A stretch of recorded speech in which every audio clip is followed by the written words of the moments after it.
Hello, and welcome to the Worst Movie Podcast. I'm Ade. And I'm Aaron, and this is a podcast where we watch the worst movies ever made in the hopes of finding a hidden gem. Enjoy.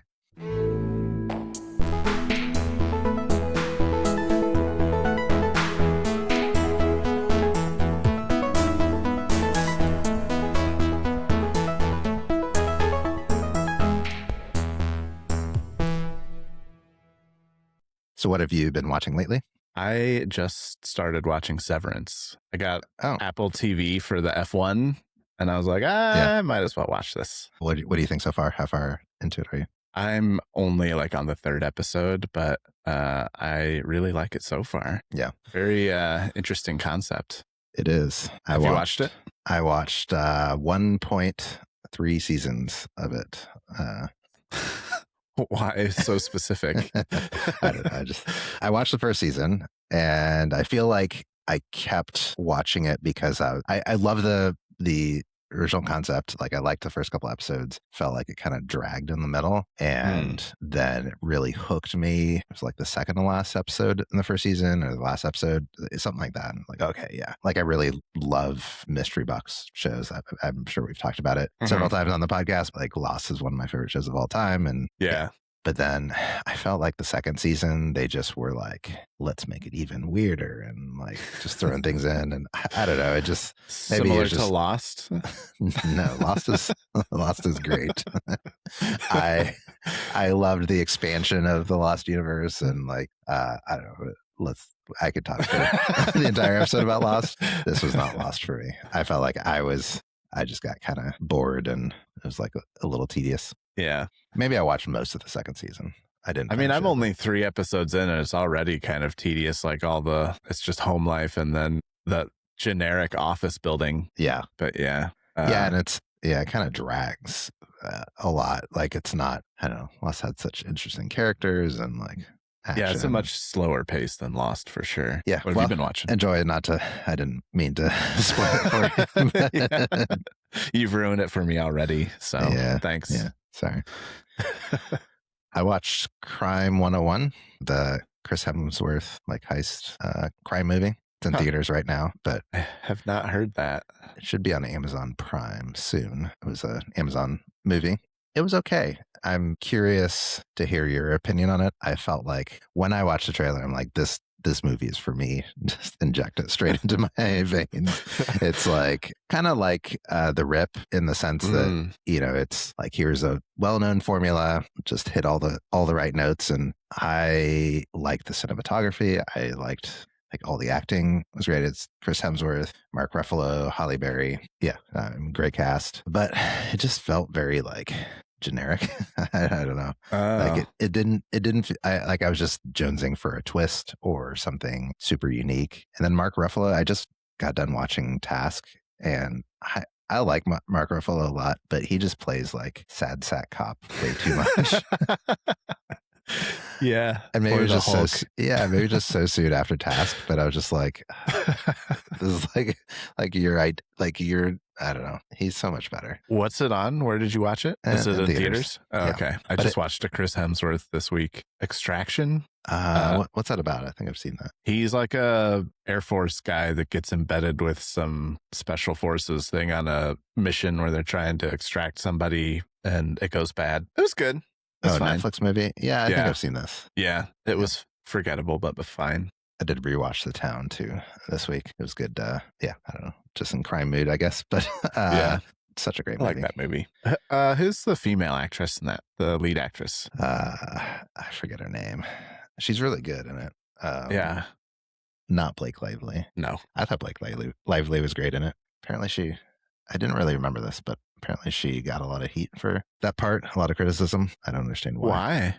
I don't know. What was the criticism? I think people just didn't like the character maybe in it. Rebecca Hall is who you're thinking about. Yeah. Interesting. I didn't know that about. I'm curious about that now. I'll have to look that up later. Speaking of criticism, we got some criticism about segues. Let's talk about today's movie. Yeah, we're not taking any feedback, thanks.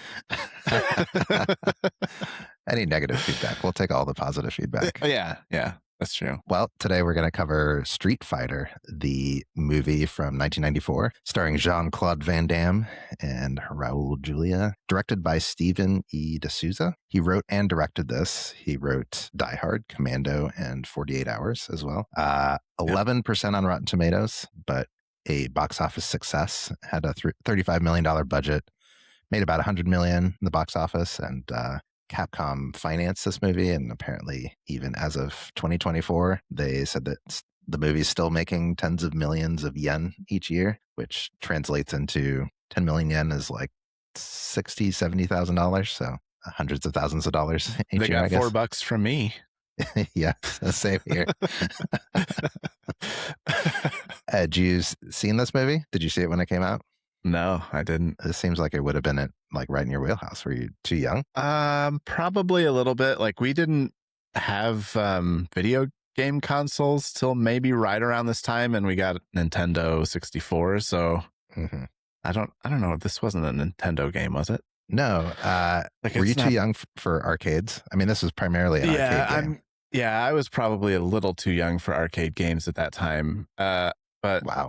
I was like, I grew up mostly playing Tekken and not Street Fighter. So I knew the characters and I played it at arcades and stuff. But yeah, this was not like on my radar because I was, 94? 94 this came out? 7 years old. And I think Street Fighter 2 came out in 93 or 92. This was, I think, 91. Really? Well, yeah. Early 90s. Yeah, most of the characters are from Street Fighter 2. Yeah, which I didn't understand that. Why?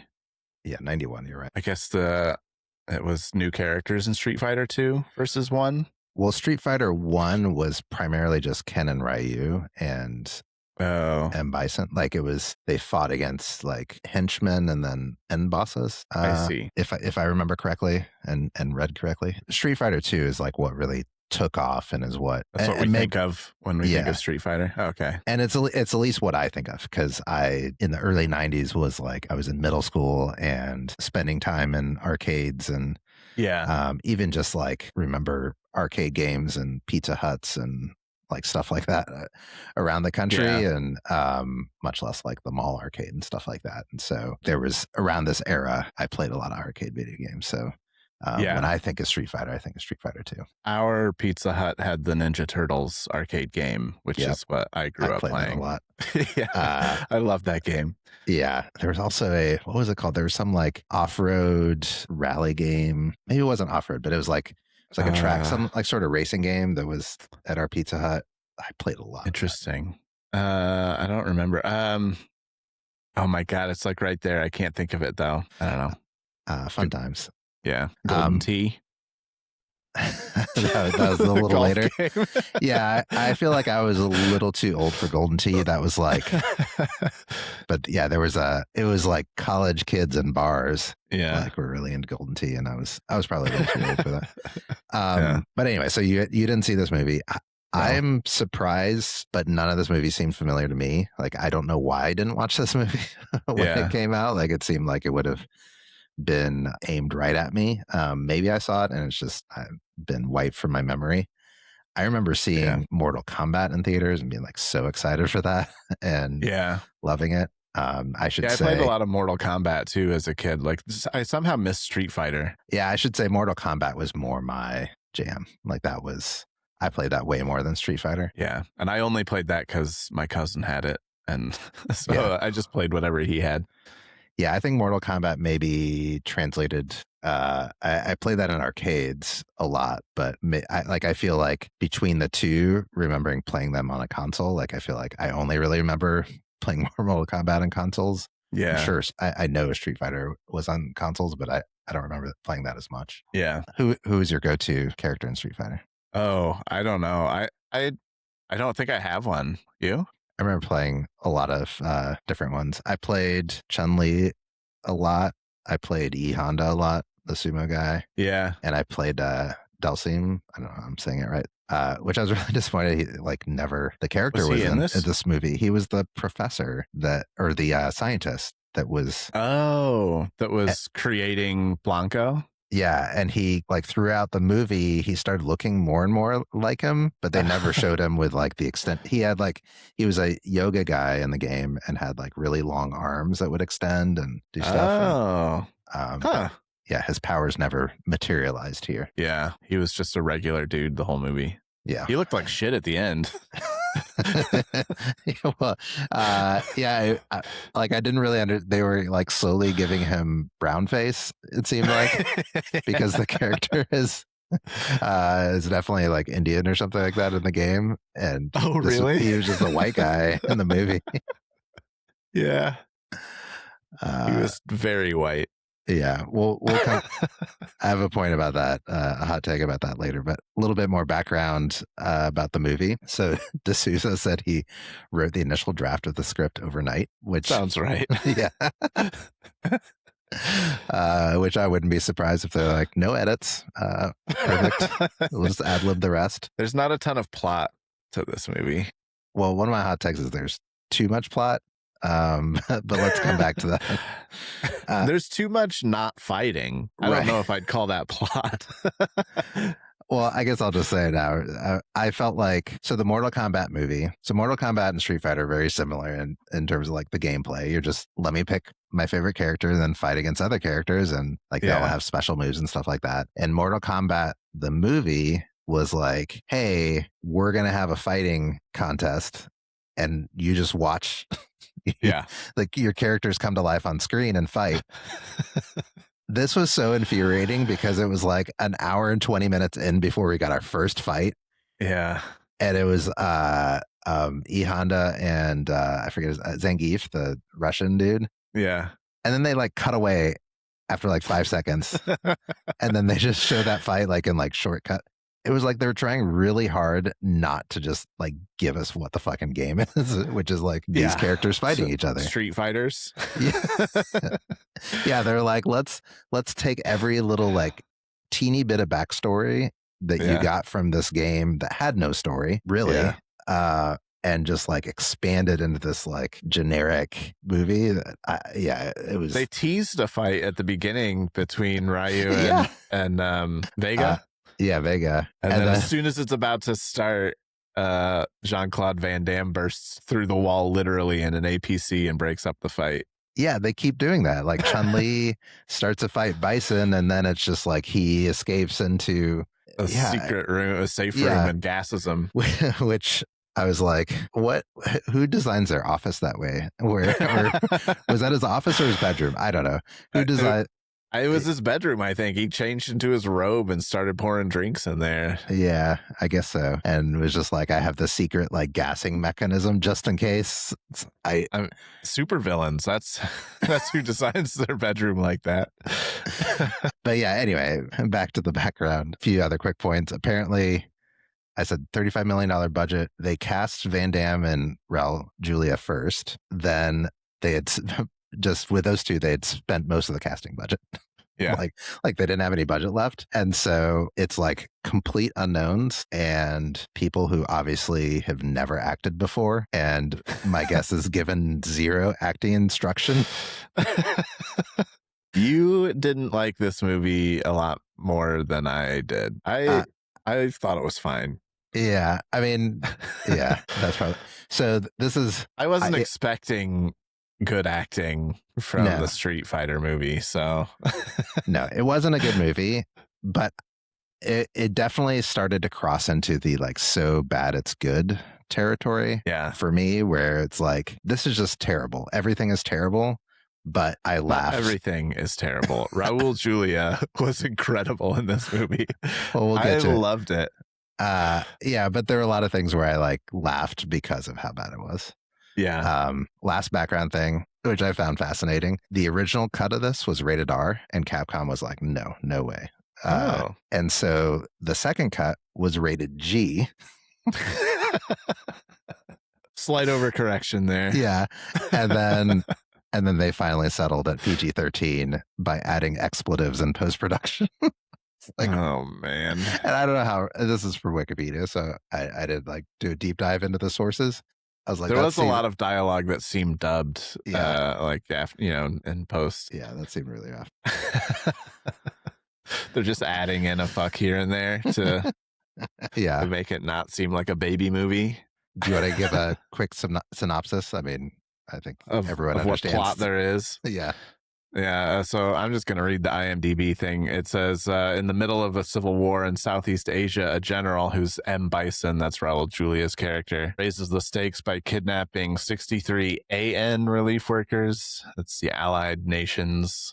It's like the UN. To free the hostages, Colonel Guile leads a group of fighters who will have to use all their skills to be successful. That's it. But they do spend a lot of time on the plot, but there's not a ton of plot to it. You know what I mean? Yeah. The plot's weak, but they spend a lot of time on it. Yeah, it's hard to describe. What's by the way, what's your relationship with Jean-Claude Van Damme? Like, were you a fan of his, or do you like him? Honestly, I haven't seen much that he's been in. I think I saw an Expendables with him, but I think like I was just slightly too young for like his movies when they were really big. He was probably before your time. Yeah, like people just a little bit older than me were more his target base, I think, or target audience. So yeah, I haven't really seen much with him in it. I was also into weird stuff when I was a kid. I was not into like arcades and stuff. Wait, what were you into? I was into like Elvis and like I don't know. I would rather go to like Graceland and Memphis than go to like the arcade. How often did you go to? That seems like very different trade-offs. Like, what do you want to do tonight? Let's go to Memphis. No, well, I mean, I went several times as a kid with my dad, but yeah, I don't know. Like, I just wasn't into like pop culture stuff necessarily. I was into older stuff. Yeah. I don't know. Yeah. What did you think of Jean-Claude in this movie? I mean, he's not a very good actor.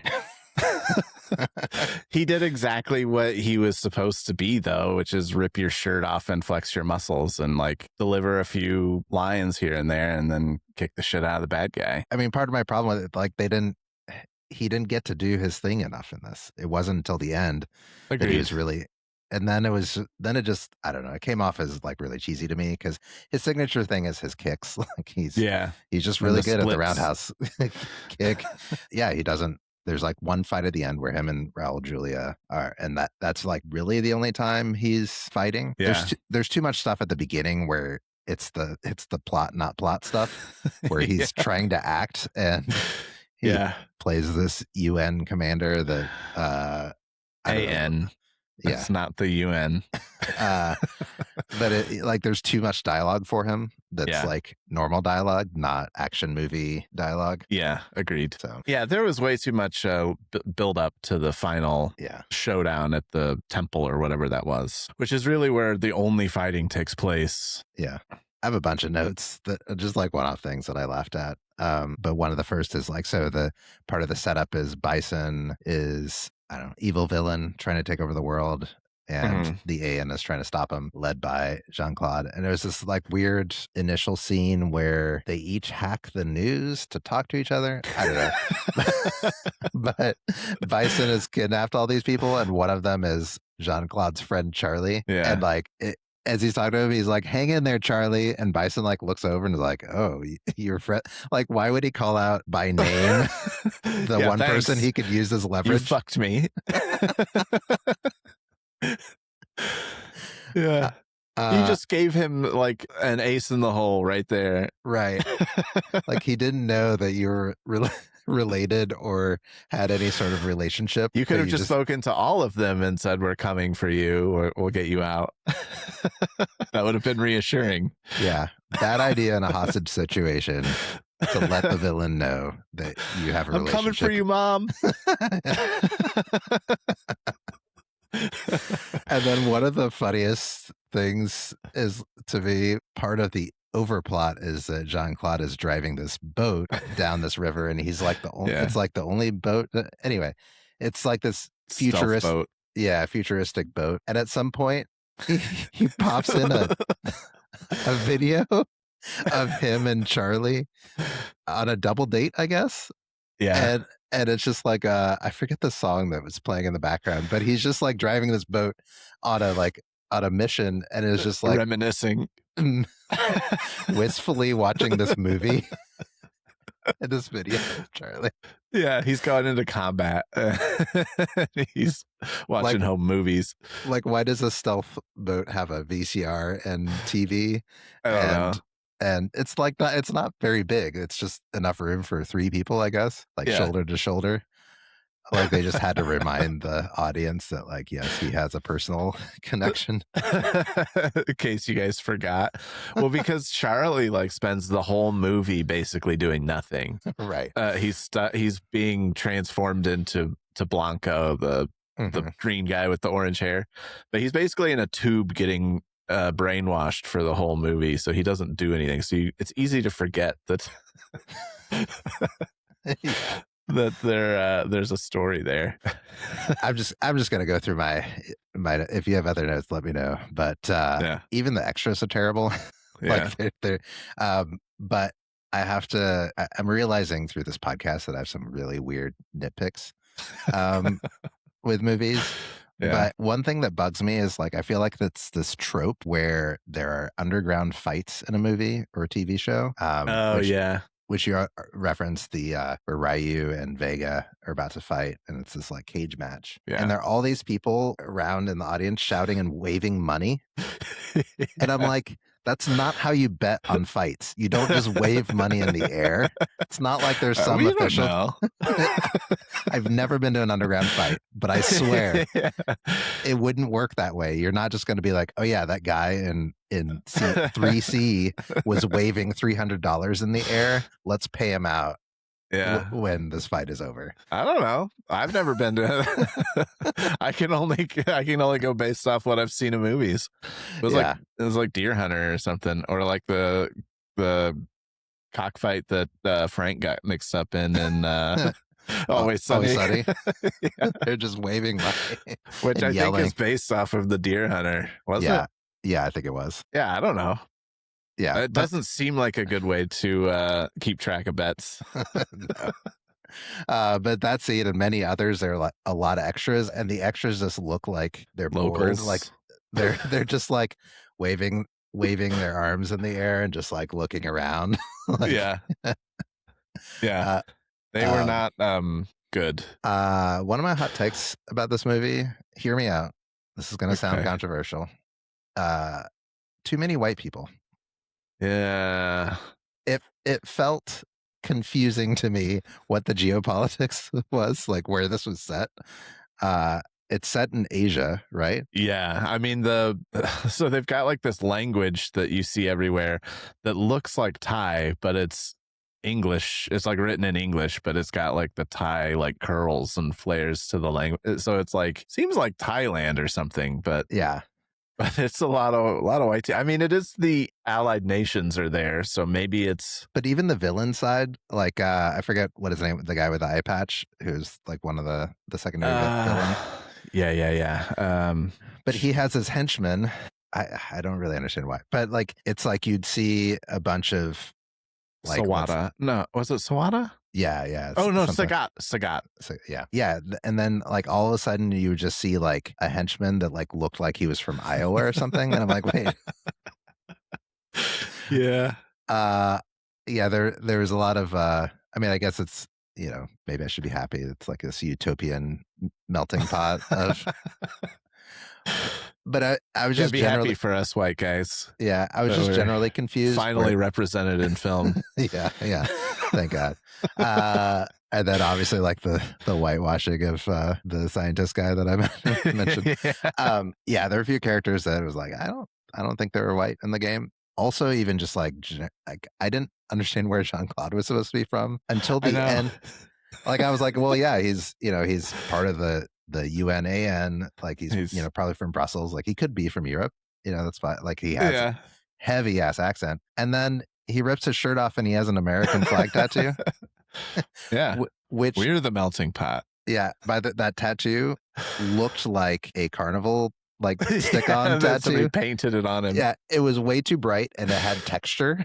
All of the tattoos were bad in that. Like none of them looked real in that movie. I just looked it up. The actor who played Dalsim, the scientist, is from New Delhi. Oh, really? He's Indian. They had him. I guess they white faced him in the beginning because he looked like a white man. I guess I did not know that. Feel bad for criticizing him. Yeah, cut that. Don't steal a prison truck inside the army base. There's this whole, it's too convoluted to explain this plot, but Ryu and Ken are arrested and then they like break out like while they're being transported. But it's like they could have just waited 5 minutes and not had the entire AN military shoot at them inside the prison. Yeah. They also freed all those other prisoners who might have been like actual legit prisoners. Yeah. Most of the plot centers around the AN not knowing where Bison is and his headquarters. How did they not know? He has like a full on, like, I mean, he has this huge complex and this like huge open air market, I guess, where they're like selling weapons and yeah. And then it shows later the AN has this like sophisticated satellite technology that can like zero in on somebody's face, but they like just couldn't find this guy. Yeah, I think that Sagat was an arms dealer.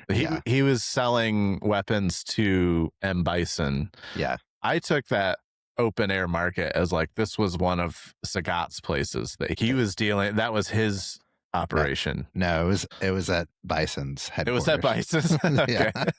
Never mind then. But I got confused in the plot because there were like way too many people like putting trackers on other people, and then this whole like plot where Jean-Claude Van Damme pretended he was dead because I don't know why. And then it was way too convoluted. Yeah, what was the purpose of him pretending to be dead? Like, why wouldn't you just continue to do your job? And he wasn't even quote unquote dead for that long. Like it was like the same day he was discovered as alive. Yeah. Bison has some plan that he just mentions in passing, but it doesn't come up later about kidnapping the Queen of England. And it's like, okay, why? Yeah, I don't know. He also has plans to build a big city called Bisonopolis that doesn't come to fruition. Which looked pretty cool. What would you call your city if you built a city? I don't know. I've never thought of that. Do you have an answer to that? I have so many good choices. I haven't narrowed it down. Let me just ask, are the people who live there going to be free? Or is this going to be a tyrant situation? No, it's all about freedom and liberty and justice and a new way of life. Speaking of which, part that concerns me. Bison has this big speech about how he's going to build Bisonopolis and it's going to be this like utopian world and blah, blah, blah. And even like, I don't know, there's a semi-funny part where Zangief is like that's so beautiful or whatever after he does that speech. Zangief was kind of a funny character. Yeah. And so Bison really believes he's like bringing this utopia to the world. Is he actually the good guy? Their villains. Is he actually the good guy in this movie? Because I don't, and this may have been purposeful, but the very next shot is like they go back to the AN and there's this announcer talking about the curfew. And the announcer is like talking to the city, I guess. I don't know. I guess they're just these broadcasts that are like curfew starts at 9 p.m. and says anybody who resists will be shot. Yeah. And I was like, wait a second. Like, why did they just play that right after Bison's Utopia speech? Yeah. And then I'm like, did Bison, I guess, I mean, he did kidnap the people, but like the AN people also like, Jean-Claude just rams into the that like underground fight, probably kills like half a dozen people at least. Just wanton destruction in this town. Like, I mean, they're kind of they invading. Are very much an occupying force right here. Yeah. Like maybe Jean-Claude's the bad guy in this. He might be. I mean, like, I don't know that anyone is like a good guy. Yeah. Even like Ken and Ryu are questionable. Like their ethics are questionable. Well, they're arms dealers. Like they're supposed to be the good guy, like they're likable and supposed to be the protagonists of this story, but they're also not like good people. Yeah. By the way, there's so many bad quotes, but near the beginning, they are selling weapons to what's his name? I already forget the eye patch guy. Sagat. And Sagat turns around and like his henchmen have the weapons and like pointing them at Ryu and Ken, and he says, "Surely you're not afraid of your own weapons." Like, yes, you can get like, killed by your own weapon. Like they're not like my own, like flesh and blood all the time. Yeah, they don't care. Yeah, but they turned out to be toy weapons. That's why. Were they? I mean, not all. Yeah. Of them. The ones that they were selling were toy weapons, but then the bad guys showed up with their own real weapons and took them prisoner. Okay, that makes. I don't know why they were selling them toy weapons. Yeah. I didn't understand that. That's just another example. Like so much plot. Just like get to like we want to see Ken and Ryu fight people. Yeah, hurry up and fight. Bison. Back to Bison. He. One of the funny things about his character is, and this whole complex that apparently he was able to be in stealth from the entire world, is he has his own brand of stereo system. Did you notice that when Chun-Li was in his room, he like dims the lights and turns up the music. I think he's trying to seduce her, I guess. I don't know. I didn't know what that was about. That was a little uncomfortable. But it's like, I forget exactly, but it's like, Bison area or like I didn't Bison stereo or something like that. Oh, I didn't catch that. I mean, it's like it was very, Batman 60s esque, like yeah, a lot of the bat phone and the Batmobile. Yeah. But one of the things that was I loved about his complex is throughout there were several times where he had like an announcer over the intercom, like the company-wide intercom, saying things like "intruder eliminated," "intruder eliminated," "hostage pit open," "hostage pit open." Yeah. And I was like, did they hire somebody to record all these like scenarios? I had the same thought when they were creating Blanco. Yeah. It was like muscle mass increased by 49%. Muscle mass increased by 50%. And I'm like, it does it for every percent.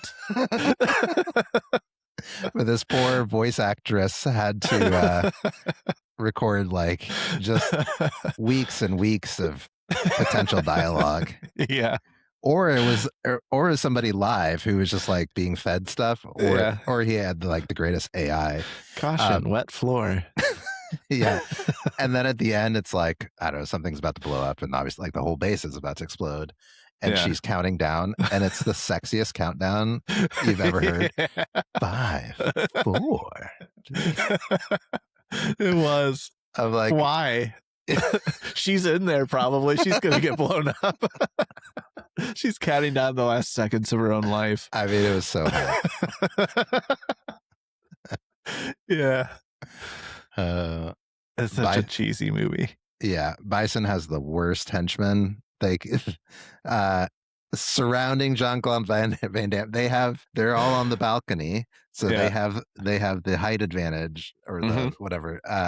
He's down in this pit. They all have automatic weapons, like a dozen of them, shooting at him, and he has one pistol. and they don't touch him at all. No, horrible shots. Yeah. And then at some point, they're worse than stormtroopers. Yeah, and then there's a scene where he runs up to them and they just stop shooting. Yeah, I was so confused in that scene. Yeah, because he's on this catwalk. He's got nowhere to go, and he just has a knife. Yeah, he pulls out a knife, and they just stop shooting. But then they got surrounded by the AN, and I was like, were they there the whole time, and that's why they stopped? Or yeah, it seemed like that was the joke that he thought. He was so so intimidated, but they wouldn't just. I mean, even if the AN was there, they wouldn't stop. They were shooting at him the whole time. Like it was this 5-10 minute long gunfight, like shootout, and then they just stop shooting at the point that they have him cornered. I don't know. Yeah, you could still kill the commander of the AN like right there. Yeah, if that's what you're after. But yeah, he had his top 2 henchmen were DJ and Zangief, and DJ betrayed him immediately as soon as things went bad. He was like, fuck this, I'm going to steal everything I can take and get out of here. I thought that was actually really funny, where he's like, M. Bison is just like, the soliloquy about how he'll fight, keep on fighting or whatever. And DJ is just like, Nah. And then Yeah. he runs into Zangief on the way out and is like, Bison's not a good guy. Like, and he was like, Yeah. oh my God, Bison's bad. And he's just convinced that easily to switch sides. And he's like, why did you work for him? And he's like, because he He paid me paid me well. a shit ton. Or I don't know what he said. He didn't say shit ton, but and then he's like, you got paid. Yeah, you got paid. I thought that was funny. I liked Zangief. Yeah, I thought that was funny. I mean, it was cheesy, but yeah. I also have to. M. Bison's suit was so over the top. Like you'd be really hot in that. Yeah, he's got like a wool hat on, like a military cap, and then like a huge cloak and a leather suit. Yeah, but like padded too. Leather suit. Yeah. That also has the ability to revive him from the dead. I mean, I guess that part would be really awesome. Yeah. Yeah. I liked too in the in his compound they had like like an attack mode or something that they could, and there's this handle that you would lift up and turn and push down, but the handle said alerto on it. I'm like, what? It was I didn't notice that. Alerto. And I'm like, what is this, some form of like like bad English translation? Just throw an O on the end of it and it'll sound ethnic. It was so stupid. I mean, it was an elaborate underground lair headquarters thing. Yeah. I liked when I think Hondo was fighting Zangief, and they were fighting in the model city of Bisonopolis, and they kept playing Godzilla sounds the whole time. Yeah, I was a little confused by where those sounds are coming from, but yeah, I like that. Who would you least want to fight against in Street Fighter from the movie? Probably Vega. Those claws were actually kind of fucking scary. Yeah, definitely top 2 or 3. Yeah. Oh man, Hondo jumped on somebody on one scene. Like he jumped from a ledge and landed on him. Like that had to fucking hurt in real life when they filmed it. That's a big man. Yeah, I think my least would be E Honda. Who would you most want to be? Bison. Yeah. I mean, I guess if you could come back from the dead and fly, or levitate, or whatever that was. Yeah, levitating. Yeah. I don't really remember what his powers were otherwise. I think he's just really strong and tall. I don't know. Yeah, he was tall. Was Raul Julia that tall? Because he was towering over Van Damme. Yeah. Maybe it was the boots. I don't remember playing Guile at all on the game. Like, I feel like he was one of my least played characters. And kind of makes sense because he's just kind of boring, even in the movie. He's like, the kind of character I would have picked though when I played. Yeah, I was always into like the army guys, and he seemed like an army guy. Soldier from Overwatch. Yeah. Well, that's just because I suck at every other DPS. I have a few quotes that I thought were funny. Okay. Well, some are funny, some are just like, where did this line come from?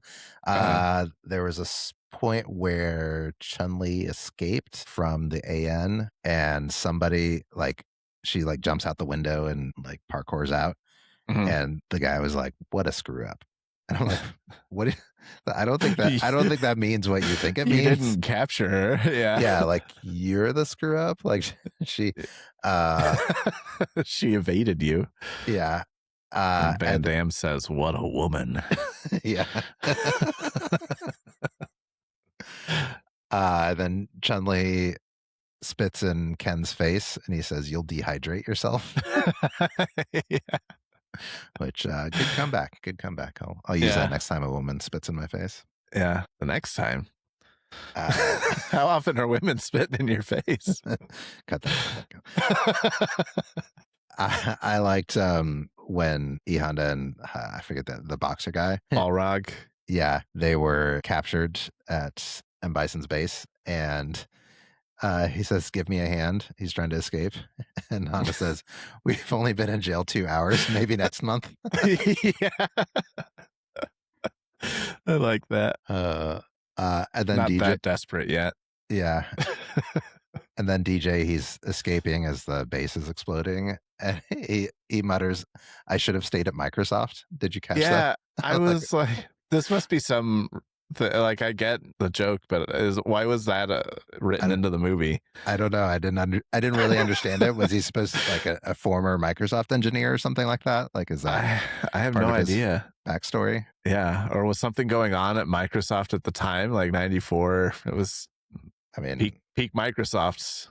yeah, this but was before or around the Windows 95 release. I don't know. Like, yeah, I guess like they were exploding, and I mean, yeah, it seemed like they were insinuating that he used to work at Microsoft. I don't know. yeah, it was very weird.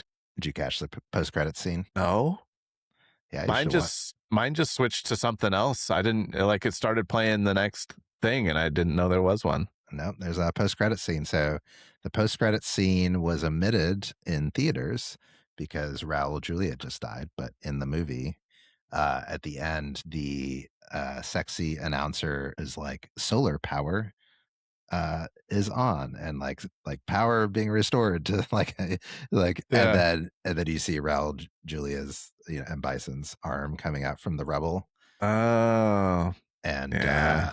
and then it's the announcer is like, what program would you like to start with now or whatever, and it like shows this like menu, and it like selects world domination, like that's part of his software. Yeah. And he activates it, so Nice. it reminded me of the Ice Cube World War of the Worlds, where like the software menus were hyper specific. Yeah. There was a line of dialogue in this movie that I wrote down because I was like, this doesn't make any sense. And then I was confused by it, and I looked it up. I actually learned something. Okay. At the arms market, when they're selling to Sagat, there is somebody selling an armored personnel carrier, and he says it's surplus from Iraqi army, 5 speeds, 2 forward, 3 reverse. And I was like, why the fuck does it have 3 reverse gears? Turns out that's just common on military vehicles because they have to go in reverse a lot and tow things backwards. And I was like, I didn't even know that was a thing. But I was like, that's so stupid. I also thought it was like, is this some like Easter egg of like forward 2, back 3, some kind of combo or something? But no, that's just how they actually are. Yeah. Like a up, down, down, left, right, Yeah. up, right. Yeah, I thought it was something like that, but no, that's just how APCs are, I guess. Yeah, there really weren't any video game references. Not that I caught anyway. Yeah, same. I mean there was a barrel that had Capcom written on the top. Okay, I missed that, but it was at the arms market too when Chun-Li got inside that barrel, and yeah, they tossed it around. It said Capcom on the lid. Like every character in this, I'm like, what was your plan actually? Yeah. Like Chun-Li has spent her whole life seeking revenge on M. Bison, and in order to do that, she became the lead reporter for an international news organization, I guess, just in the chance that she could get close to him. There's got to be other ways. There's got to be other ways. By the way, did you know, I learned this just after watching the movie, but M. Bison, the character, was originally Mike Bison and was the boxer guy.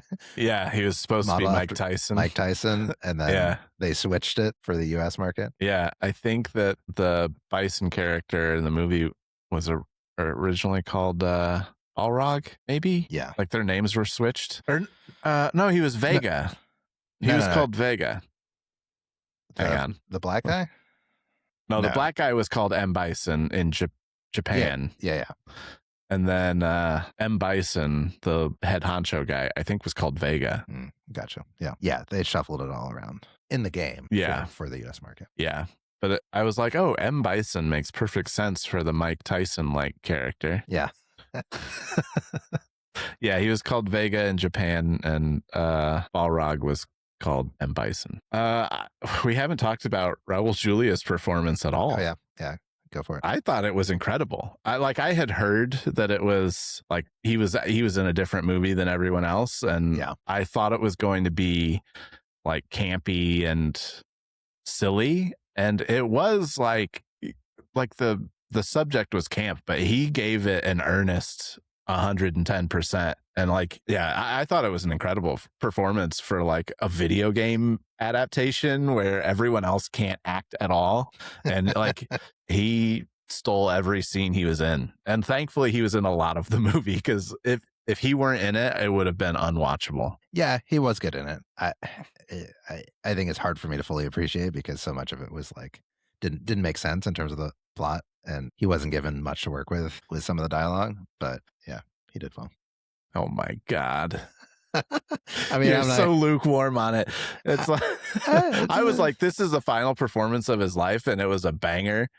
And banger's a stretch for me, I guess, on this. I mean, considering the subject, yeah, he made that character more than it should have been. Yeah, I mean, you could have had any other person, any other actor in that movie, and it would have been a much lesser performance for that part. Yes. Yeah, I think he just from that performance alone elevated the movie to something it wasn't if he wasn't in it. Yeah, that's fair. I don't really have much of a relationship with him. I know I've seen him in like Addams Family and like some of his smaller roles. I can't remember off the top of my head, but like I wouldn't have known his name before watching this, to be honest. I saw that I can't remember the publication, but they called him the best actor to never have received an Academy Award nomination. But he was, I mean, he won Tonys, he won Emmys, he won Saturn Awards. Like, he was a very talented actor, and like he gave it his all in this role.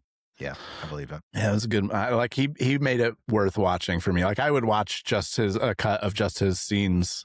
Yeah, because everyone else was kind of bland, but but he was in a different movie. Yeah, maybe that would help if I just watched it without all the other stuff.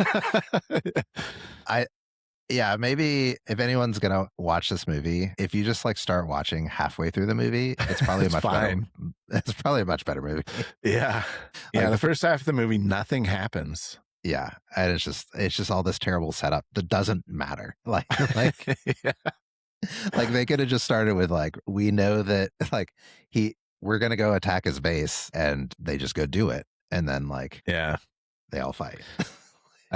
I told you before we started recording, but I did appreciate this movie for like the aesthetic of being on film with like actual effects, practical effects, real explosions, and like it did feel like my childhood. Yeah. Even though I have no like strong connection to Street Fighter, I'd appreciate the aesthetic of the movie, and it was silly. Like I feel like there was a long stretch like post 9/11 where movies got super serious and dark and gritty and ultra realism, and like I kind of enjoyed the silly, carefree, like stupid nature of this movie, and so which was I appreciated for that.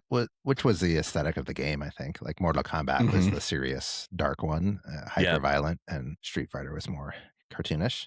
So did you see there's going to be a new one? I was just going to say, they're coming out with a new one in October of 2026. It'll be interesting to see what that's like. Have you seen the trailer? Oh, no, I didn't watch the trailer. I watched the trailer. It looks like it could be fun. It looks like it might not take itself seriously, which is good. Okay. And I don't know, it looked fun. And it looked like there was a lot more fighting in it than the first one. It stars Jason Momoa as Blanca and 50 Cent as Balrog. Yeah, I'm excited. Yeah, it'll be interesting. How old is 50 now? Probably in his 50s, right? Yeah, he actually is exactly 50.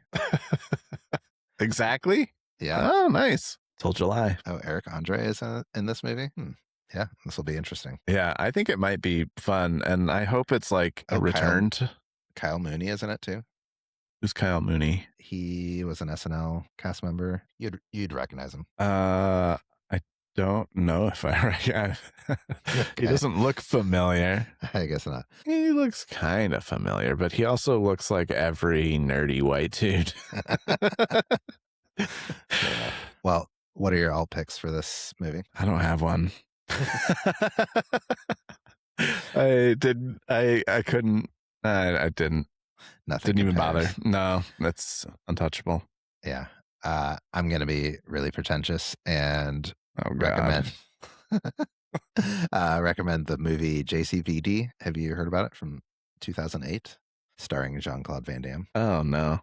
He plays a fictionalized version of himself that is essentially broke and going through a divorce, and he goes to a bank and it's being robbed and he's held Mm. hostage, but like one of the bank robbers has him like move a filing cabinet in front of the window or something like that, and like a cop outside is like, Jean-Claude Van Damme is robbing the bank.